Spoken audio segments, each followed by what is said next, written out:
iPhone 14 Pro Max has been on the market for well over 6 months. And while I've covered this phone extensively, we're about mid-season here and we're about midway through the year. And we're getting really closer to the iPhone 15 Pro Max, 15 Ultra, whatever, 15 Pro Ultra, whatever they want to call this thing this year. We'll have to see later. We're getting very close. I've had this smartphone since it very first launched, the very first day that it went on sale. And in this episode, I want to talk to you about my honest review of this thing all these months later. Now, I did make a 6 months later, I believe, on this phone, but I want to give you my honest take now that we're getting closer, to the next iPhone. We're starting to think about that. Rumors are dropping. Also, now that the S23 Ultra has been out a while, I might give some references to that. And other phones are starting to come out. Xiaomi 13 Ultra. There's a lot of devices that are coming as well. We're going to see Pixel devices soon here in May, more than likely, maybe a Pixel Fold. But I want to give you my honest take here on this one. So there's going to be a lot of subjectiveness in this video on the iPhone 14 Pro Max. It's not going to be all just, objective. It's not an objective review. So if you want to see that, this is not the one. I'm going to give you my honest take on this baby. So let's begin with the price. This phone I paid well over $1,200 for. Was it worth the price? The answer to that question is yes. The reason why is because I highly value great cameras, and they really went to town with the 48 megapixel camera. Now, in the camera world, you are going to pay well over $2,000 to get a Sony camera with multiple lenses and stuff like that. And having great cameras on a smartphone really, to me, makes the price worth it. Mostly too because the 4K video on here and the actual performance of these lenses do rival professional cameras. And for that reason alone, I do feel like the price point of these phones are really kind of worth it. Also, the way they actually, work in social media applications like Instagram, as well as some others, they're just super smooth. Photos look great. No matter which you're using, you can go ahead and follow me here if you're interested. This is where I post things about my life as well as mostly about smartphones and technology. So Nick Ackerman channel, Instagram handle right there. But anyway, shameless plug. We will have to say that you are going to definitely get really good cameras for the money there. Also, having this stainless steel material, I've been talking about this for years and I sound like a broken record player at this point, guys, but honestly, I pick up this phone and I feel like I'm holding a top quality device every single time. Now, while Apple has been doing this for a long time and it's getting kind of boring, seeing the same design, that is true. I'm not going to deny that. I still feel like at least if you haven't had a Pro Max or whatever, you're still holding a super premium device. Now, inside the box of the iPhone 14 Pro Max and 14 Pro, you only get some warranty guides, a lightning cable. In addition to that, you do get an Apple sticker as well. So not a lot going on in the box, but one thing I do like is that their boxes are a little bit more environmentally friendly and they're very thin now. So you don't really feel like you're getting a super heavy, box anymore. So there are makers out there still putting thicker boxes, but some of them are also giving you chargers. Yay. You probably already have a lightning port if you've been using iPhone at this point. Now, the dynamic island here, this thing is pretty cool. I mean, it's not as useful as I thought it would be. It just kind of sits up there and, it kind of just fades into the background. I don't really even use it all that much, to be honest with you. It just kind of works in the background. And while it's a cool thing, I'm being totally honest here. I don't really find it all that useful besides the here and there cool little thing where you can answer calls and see a couple of things. So I don't think this feature was a breakout feature for Apple, although I do like one thing a lot about this feature, and that's that it definitely separates it as an iPhone. When you see this, you know that the person is using an iPhone device with the dynamic island up there. So definitely I want to see it come to the iPhone 15, the regular 15 models, and maybe the 15 Plus. So it's not just kind of exclusive to this phone. Now, I will say that this phone right here, when we're talking about the body and the build, we talked about the stainless steel. I did get some scratches here, and honestly, I'm not very happy about that, but I do have to say that, with these painted stainless steel edges, you are going to get some scratches from just putting the lightning port in there. off and on. Now, I have dropped this phone several times since purchasing it, and honestly, it's held up very well, although in a case. I did have my wife actually she had a 14 Pro. She has since went back to a 13 because she didn't really care for the cameras, how they did the new aperture where it kind of like blurs the background a little bit. She wasn't a fan of that, so she went back to the 13 model. But the cameras, she did hit the ground with it and crack the cameras. We had a whole fiasco where we had to fix it at the Apple store. At the end of the day, this phone is not bulletproof, but it is a very sturdy made phone. So any decent case will protect this easily. And unless you hit it on a really bad drop, you're probably not going to destroy it too much on a few drops. I still would not keep this phone by itself. And if you're wondering, where's your cases? They're right off to the side of the frame of the video. I take them out of the case for the video. I like these cases because they cover the whole camera. This is no sponsor for this brand, but I will leave the case link below because I know a lot of people get annoyed when I don't leave the case that I'm showing in the video linked below. They have this in multiple colors, but what I really like about this is that it's a silicone. It covers, pretty much everything very well, and it really protects the camera, which is very important to me. If I drop that camera, that means I have to get a whole new iPhone. I'm not doing that, or I have to go get it fixed with Apple Care. So I'm not trying to do that. So I do use a case. Now, moving on to display of this phone. Honestly, by this point of the year, I think we're at the point now where displays don't really, it's not something that I look at and I'm like overly impressed with anymore. Apple has made this display so bright, so vivid. I mean, it's not the most vivid. Samsung has taken the crown there, but it's very sharp. It's vivid.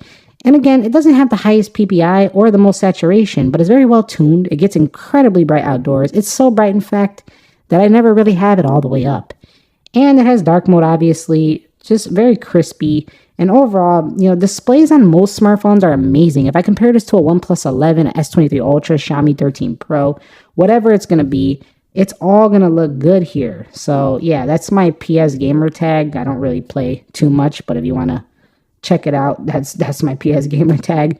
But anyway, it's not the most sharp out there. There is higher PPIs, but nobody's ever going to notice. It still has really good panel.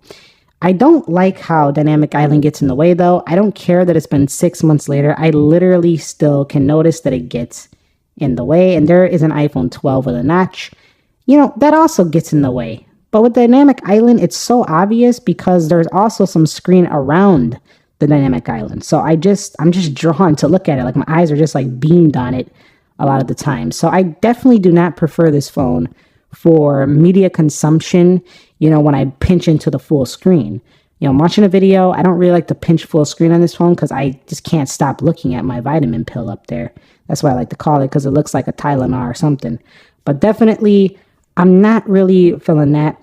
But overall, this display, just incredible. Months later, honestly, I don't really have an issue with it at all. It's incredibly smooth as well with this adaptive refresh, 120 hertz.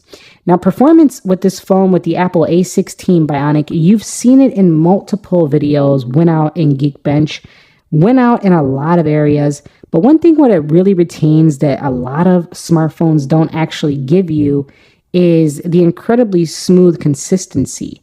You'll find that on a lot of phones in the higher end bracket. But where Apple really shines is developers really spend their time to make flawless executed apps here on the, iPhone. So it just feels like sometimes the applications just are a little bit better designed or a little bit smoother. Have you on the iPhone? I was looking at some athletic shoes, but it just looks like it just feels like the animations or something are just nailed. Like it's just really polished and premium to the eye. So performance-wise, faster than most phones out there. And several months later, again, it's really about that smooth experience, the consistent polish. The software is what really does it here in 2023. Having great applications with no lag really at all. I will tell you one thing, though, and I'm going to be totally honest with you. This phone hasn't been perfect. There's been times where the lock screen has locked up on me. I couldn't get in. By the way, this was a picture I took when I was in LA. But definitely, this whole phone hasn't been perfect. There has been times where apps have crashed randomly. And I haven't seen any crashes on my S23 Ultra. So I'm not saying it's perfect. I'm just saying that it's incredibly consistent and smooth 99.8% of the time with a 0.2% chance of a crash here and there. But it rarely happens. And some people who are watching this video are like, what is he talking about? They've probably never seen a crash on their phone. And then if it has crashed, usually it's a bug in a particular software version. Now, speaking of software, moving on. How am I feeling about the software? I feel like the software is rather boring these days if you're into wanting newness. However, it's so well executed and it's been very polished over the years. They're on the 16th version already. We're going on iOS 17. And it's so like melded into your life if you use iOS, Mac products, Apple Watch products, iPads, whatever, Apple CarPlay. This stuff is so melded into the fabric of your everyday existence. You're using this stuff like you would use a microwave or a refrigerator. It's like an appliance, but it gets updates. So you're constantly seeing new features and stuff like that. So truthfully, the software, while not super exciting to use, it's kind of boring, honestly. It just works, and it works very well. It's super smooth. I don't like how you can't, customize the app library. Maybe we can do that in the future. Customization is lacking. No split screen is super lame. I feel like super lame, like super Apple. This is super lame. There's no split screen on a phone at this size. It's ridiculous. Honestly, all these years I've been saying it, and I'm going to say it until you bring it to the next iPhone. But honestly, it just works and it gets really good software update. And I feel very safe using this software because Apple pushes out updates regularly. They care about the product and they want you to, stay using it, and they want to show you that they care about the software and they protect your privacy and security as best as they can with the multiple updates. And yes, we all know applications are tracking, but in the App Store, they will tell you, they're actually required to tell you what they track. If you just scroll down and just kind of dig around, you'll see data linked to you right here. You know what's happening. It's not like it's so secret. And they also give you the option to ask if you want to be tracked or not allow and stuff like that. So you do have that option, and there are some more settings you can do to turn things off. So I'm not saying it's perfect. It's not 100% private. No smartphone is probably the most private, but security-wise, I feel pretty secure about my data using a phone that gets software updates from one of the top smartphone makers in the entire world. So I'm not concerned about that. Now, moving on to the area of battery life, I got to tell you, months later, the iPhone 14 Pro Max easily makes me a day. And the standby time is always incredible for iPhones. I really love how when you're not using the iPhone, it really doesn't use hardly any battery. It's really nice. In addition, I have been doing pretty good charging habits, so you'll see me still at 100% capacity. But what I will tell you is that this battery life, because of this higher brightness screen, is not as good as my 13 Pro Max. So while I can praise it for still being good, I cannot say it was better than last year. And it's just not getting better. It doesn't matter how many updates Apple has pushed out. This phone does not have better battery life than the prior 13 Pro Max, and that's super lame. I don't like to go to a new phone that costs more money and then get worse battery life. So I hope Apple makes the next Pro Max or the next Ultra, really long lasting in battery. That would be one of the key elements, because the longer the battery life gets, the better. It just increases the overall experience. And while all these phones these days, these more premium ones, can easily make a regular person's work day, if you're using it heavy, it's still an every single day you got to charge it. This phone can go 2 days, but those are light users. Let's be real. If you're using the heck out of this phone, it's an every night charge. And that's for most premium smartphones out there. So battery life, very good. Charging speeds could be faster. No USB-C, super lame still. I would like to see USB-C on the next phone. And the reason I'm saying that is not to bash. I know that, Lightning port is great, but I want to see USB-C because the iPad has it, the Mac has it. It's just nice if they get it on the next iPhone. So USB-C would be great here on this phone. The next area is camera. Camera is just really something I talked about earlier, but it's just really something I love about this phone.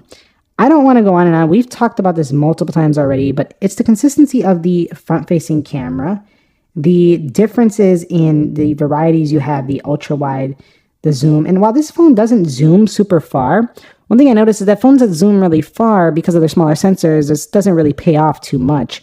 It does on the S23 Ultra because of their post-processing, so Apple can really increase the zoom. That's probably the biggest flaw here. But when it comes to the pure quality, the post-processing, the cinematic, the natural results you get with this phone, I think majority of people are going to love the results that come from this phone. It really reminds me of a device that can replace a mid-tier actual camera, like a $1,000 to $1,500 camera. This could probably replace that. I'm not going to say a $2,000, $3,000 A7 series with all your full frame lenses, but some cheaper mirrorless, some cheaper 1-inch sensor cameras, while those will do better in low light, for the majority of smartphone users, for the majority of users out there who just want to take generally good photos and videos, this thing can definitely replace that stuff.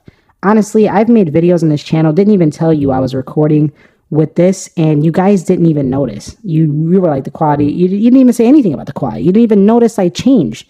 That goes to show you that, and because look, I'm shooting right now on a 1-inch sensor Sony. I absolutely adore this camera. I've been using it for over a year, and you guys seem to like the quality, so I'm going to keep using it for now. But if I used this and made the next video and didn't tell you, well, you probably would know now, you wouldn't actually care. You would probably just think, it's just another video, let's watch, so that's what I'm trying to say. Now, if you're a professional, you know all the ins and outs of cameras, you definitely will find value in actual cameras. But this thing, we're getting to the point where, do you really, really need a professional camera unless you are actually a professional? You answer the question for yourself. Now, audio quality is booming on here. It's excellent. The phone call quality is also great. Hold on, let me check this real quick. The phone quality is excellent as well. Apple has really gotten better at their reception strength. This one has been solid in all respects. I haven't really had any issues. And Samsung, while I think they're probably the better for this stuff, I still think Apple has really caught up. They're doing much better than they did on the 11 Pro Max days when we had the Intel stuff in there. So definitely super good, super fast, 5G. It's all there. What else can we talk about here? Face ID, still feeling kind of like iPhone 10 days, just with a new look with the dynamic island. So that's just kind of like tried and true Face ID. I still would have liked to have a fingerprint sensor on the home button as a second option. Touch ID in display, something like that maybe, but not there. Silent switch is as classic as ever. And at the end of the day, I still love that this phone gets a great resale value when I do decide to get rid of this one right here. But honestly, mid-season, would I recommend a person to purchase this now? Honestly, I don't know. At this price point, it's quite high when you're only like 4 or 5 months away from the next one. So it's kind of a tough recommend unless you absolutely don't care about being on the latest and greatest that is coming and you just want a smartphone that's top tier right now. In that case, I could recommend it. But if you're looking for a long term and you could wait it out, I probably would wait just because you're probably going to see an improved version of this in terms of the battery life, maybe even improved cameras once again. So you're kind of spending a lot when the next greatest is just not too far away. So the only person I would really recommend this to is just someone who wants to upgrade now. They're just ready to go. And honestly, it's still great. Like I find this phone is going to be an amazing device over the next several years. I still can't get over last year's iPhone 13 Pro Max. I mean, the 13 Pro Max was probably, this phone almost feels like it was unnecessary. Like Apple could have took their time, just skipped this one and made the next iPhone, because the iPhone 13 Pro Max is so similar and it's cheaper. They could have probably just, do like they did with iPad Pro, just wait an extra year and made it a 2-year cycle. What do you guys think about that? I don't know. Let me know your thoughts down below. But that's my honest mid-season review of the iPhone 14 Pro Max. If you guys have any questions, comments, please consider dropping them down below in the comment section of this video. Thumbs up if you enjoyed it. Subscribe if you haven't already. Nick here. Be sure to be well, and peace.